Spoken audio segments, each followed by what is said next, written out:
大家好，我是许悠贤。一直以来，我打牌都是攻击性比较强，这个风格虽然挺好，但是也不是没有缺点。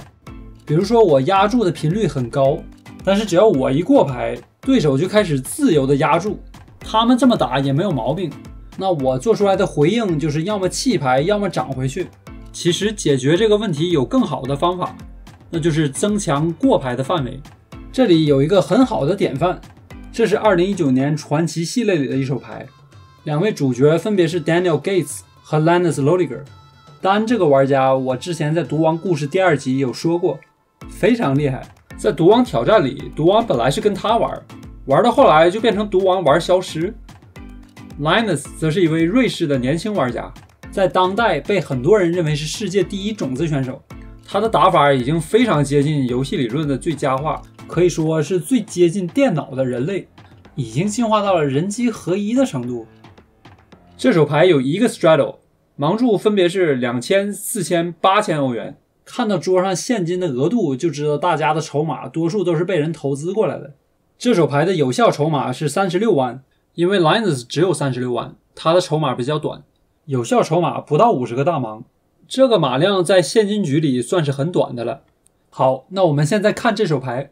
翻牌前 Linus 一对8在中置位涨到2万，丹的手里有一对5，跟注和弃牌其实都可以，可能跟注 60%， 弃掉 40%， 丹选择了跟注，其他人都弃牌。翻牌6、7、9彩虹面，这个翻牌出来一定是对 Linus 有利了，而且 Linus 也有零打的优势。那他会怎么打呢？我这里有一个扑克 solver 软件叫 GTO 加，它可以在几分钟之内把 Linus 和 Dan 手中的牌交战几百万次，然后做出游戏理论最优化的总结。先简单的看一下怎么输入这个软件。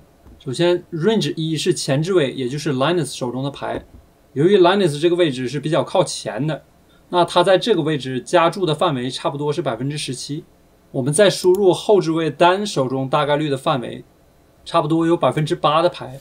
因为它只是跟注，所以单手中很大的牌都会反涨，所以并没有算在里面。然后输入翻牌，之后输入这手牌的底池信息和有效筹码。再来就是设立决策数，在这里选择高级的。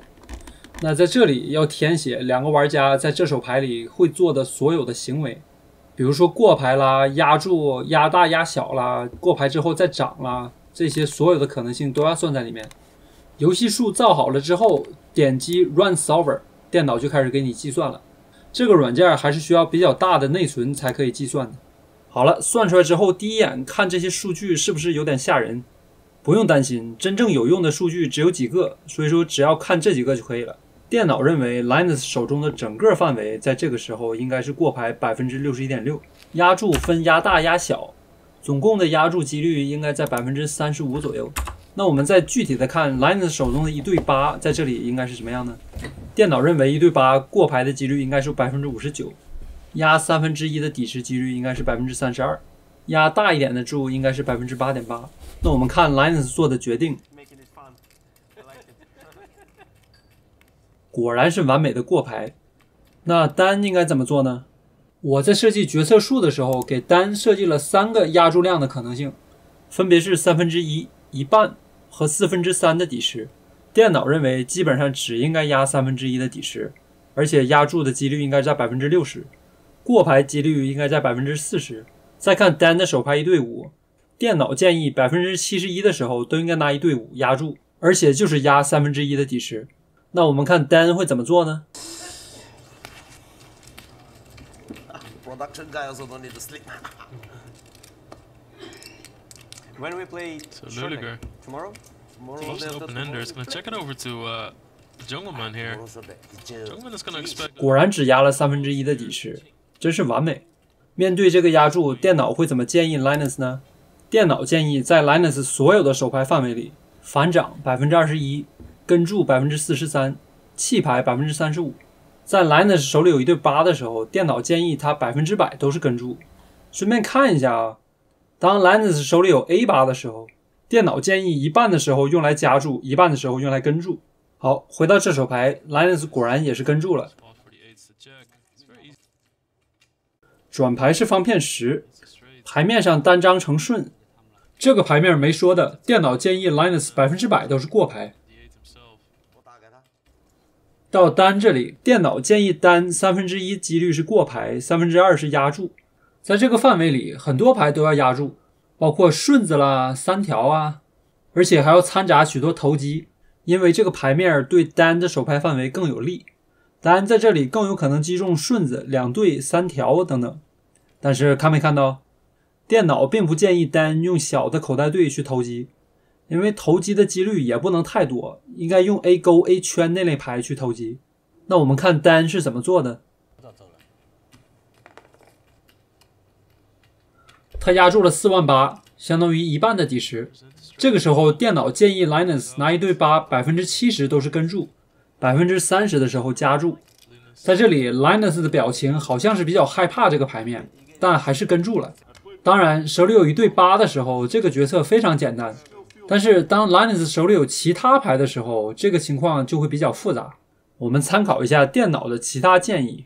由于这个压注只有1半的底池，电脑建议很多对子牌都要跟注，不能轻易的被打跑，并且要拿一小部分牌去反掌。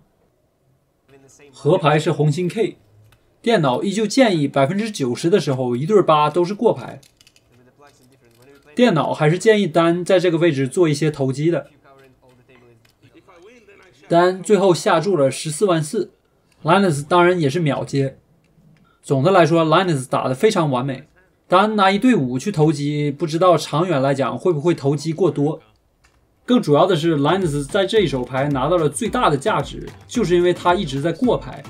这也是我这一集的中心思想，就是不要小看过牌这个行为。把过牌的范围计算好，也会让对手很头疼，让他下次想锤你的时候多想一想后果。希望大家看到我的视频能有所收获，别忘了订阅哦。